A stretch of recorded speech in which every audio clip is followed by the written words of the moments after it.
Hey guys, welcome back to Purpose Driven. I'm your host, Ashley Zettl, and today I have a very special guest with me, Carlos, aka Andrez Bibii. Say hi. What's up? Happy to be here. Happy to have you. Yay. Carlos is a very good friend of mine who is my worship leader at our church, and he's just awesome.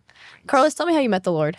Oh my gosh. Yeah, we'll dive right into it. I mean, oh man, yeah, no, I love that. Like, we know each other from church and stuff with your family and all that. I feel like, I don't know, over the years, you just build like this, like, I don't know, just getting into worship every week. It's like, man, this is what we do, you know? Mm-hmm. So I don't think we've ever fully talked about that space of like my testimony, even at church, because sometimes we don't have the room to, you know, or like the time for it. But, okay, there's a lot to it, but let me see. I'll try to kind of be brief and deep, if that makes any sense. Yes. Okay, so I grew up in a Christian family.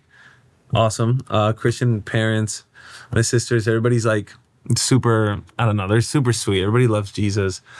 And I grew up in ministry. I was my dad's drummer for a long time, since I was like 6. So I've been in church for my entire life, you know? Like, I know how to do church. But I never really, it wasn't really like my faith. It was like my family's faith. And so it was, I don't know, you just kind of learn how to do church. You learn the lingo, you learn the stuff. But if you don't have like an intimate relationship with Jesus, it's like, we're just showing up, you know? So that's kind of how it was for me. And then I kind of left the Lord around maybe high school into college for a while. And then I started doing music. And then funny enough, my second song ever that I released was a song that I did with XXXTentacion, and it went 3 times platinum. So I'm this little kid in a room, and this song is going insane all over the world, and I'm like, oh man, you know. So at that time, you make a little bit of money, you think you got the world in your hands, and just pure shenanigans. I just left Jesus for a little bit longer, and man, just his mercy. You know, there's this verse that he says, nobody will snatch them from my hand. And he's speaking about us, those that belong to him. And there was this part of my life that he used because I had a condition on my back where it left me paralyzed throughout this entire time. Like, I'm in this peak of my career, and in the middle of it, I get this condition on my back where I'm literally paralyzed. I had doctors tell me that if I were to walk again, it was maybe like 7 to 10 years, maybe, with extensive physical therapy. So I was looking at like, I don't even know how much at this point, but probably like maybe 70, 80K of like just debt for a maybe that I'd walk again, you know? And so that was like heartbreaking, but I ended up being bedridden for about 6 months. So I'm telling you, you can only cry so much, sleep so much. You're staring at a ceiling. Like, I couldn't move at all, you know? So I'm staring at a ceiling, and in those months, the Lord started coming near me so sweetly. And then I started recognizing his presence, and more to where he's just began to heal so many deep parts of me, you know, in my heart, in my soul, things that have been broken over the years, you know, just tweaking my life around. And then I knew I was with him. And then I remember thinking like, man, like, you've been right under my nose, and I've just been ignoring you all these years, you know? Was there ever a point during like, just like your career, like that point in general, like, did you know that he was near? Did you like ever get like maybe I should go back? Or was it just, no, you just didn't think of him at all? You didn't care? Well, honestly, I just didn't care.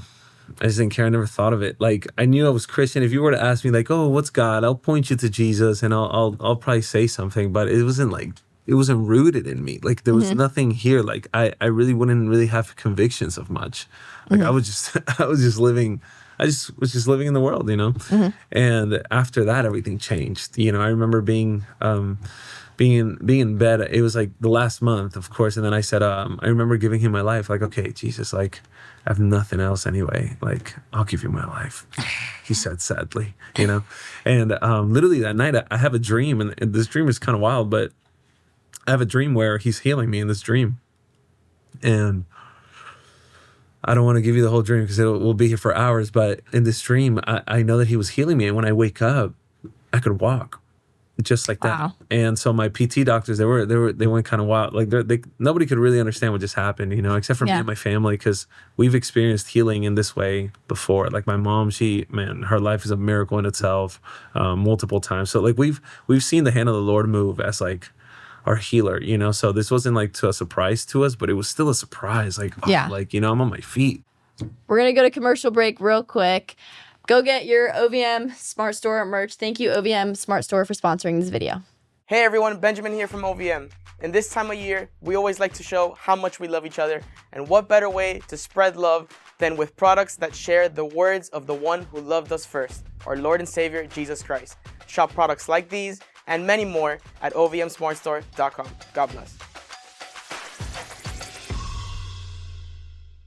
Welcome back, guys. I hope you got your OVM Smart Store merch. Now, I have a few questions for you. Yeah.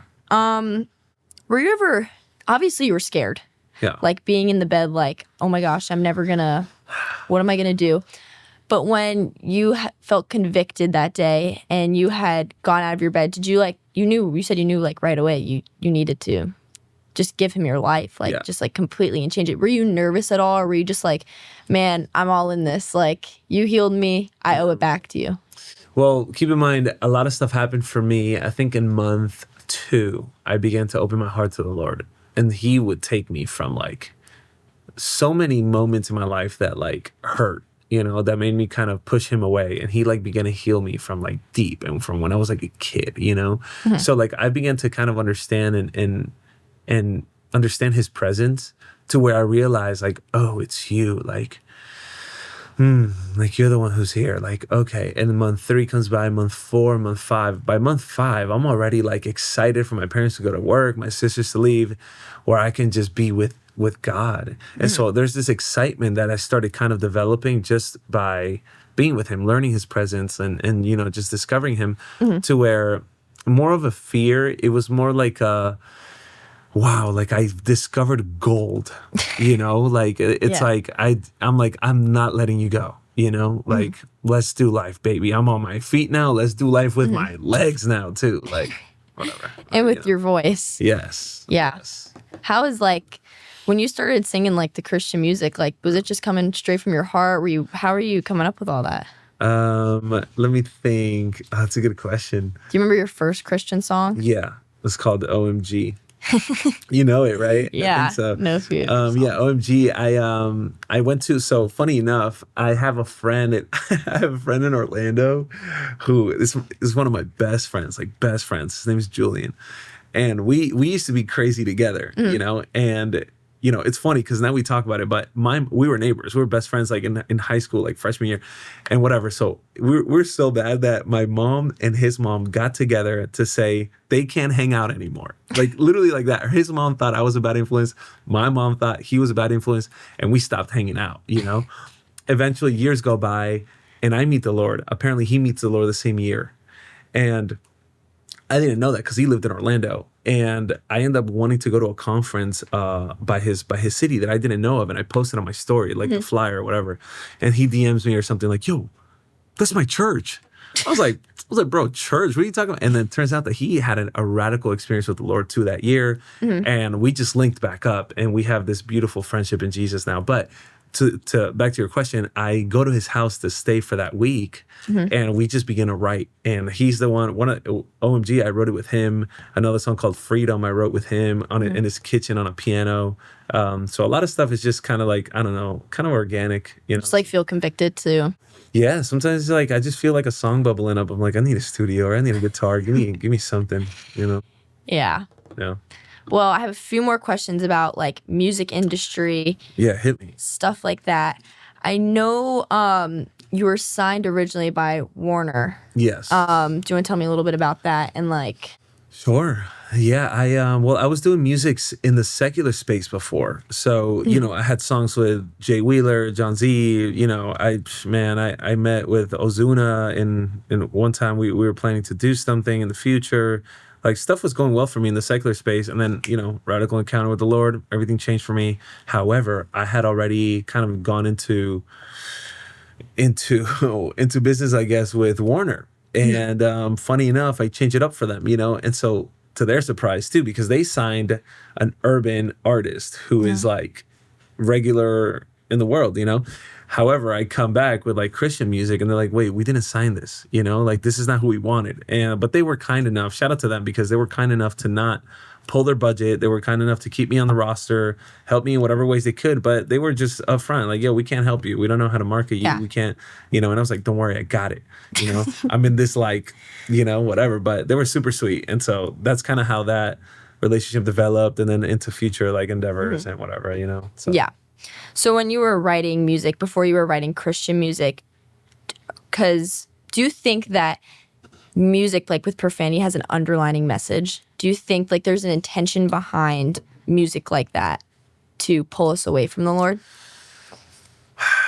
I mean, yeah, like I just think I just don't know, how do I explain it? Like, the world doesn't know what they're doing. They're just doing, you know? And like for us, that we are holding specific convictions, with the scriptures. Like, there's some stuff that it's like, it's kind of hard to hear. Like, if a song is going a little too crazy about like violence or like, I don't know, whatever it is, it's like, I can't hear this for too long. Like, I feel like my flesh wanting to like come up and start rapping every verse with you. So I'd rather just kind of chill on it, Yeah.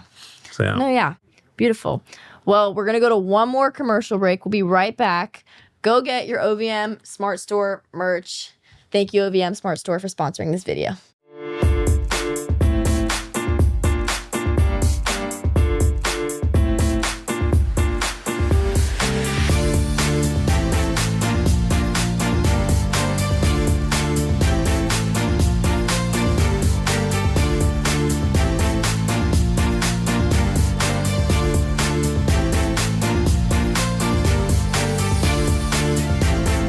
Welcome back. Hopefully you got your OVM Smart Store merch. I know it's a very important way to spread the message, just getting good conversations to spark. But I have a few more questions for you. My next question for you was, what's your favorite Bible verse and why? Whoa. Oh my gosh, that's so unfair. That's so unfair. I'll tell you the one that I'm on right now. I'm all in Ephesians right now. I've been reading a lot of the minor prophets again. Man, something that wrecked me today, that verse in Matthew where it says like, you drink from this water, but it'll always make you thirsty, but I'll give you the water that's living water. Whenever you drink from this, you'll never thirst again. And it's like, sometimes you just feel like, man, you're trying things, or like, I don't know, seeking maybe satisfaction or peace or anything in anything else except for him, but it's like, you'll run dry there, but come get these waters, boys. It's so crazy. I actually read Ephesians 4 this morning. For real? I read Ephesians 4 and I read verse 29 and I'd highlighted it in my Bible this morning. Whoa, hit me. And it was in my notes from the other day too. It says, do not let any unwholesome talk come out of your mouths, but only what is helpful for building up others according to their needs, that it may benefit those who listen. That's crazy. Yeah. Yeah. Speaking to your point about like the music in the world and all that. Yeah. That's crazy. Well, thank you for joining us today. Of course. It was great having you, and you can feel free to come back anytime. This is so fun. Anytime. Like, I love this. I love this so much. You guys are the best. For real. Well, thank you guys for tuning in today. We'll see you next time. Bye-bye.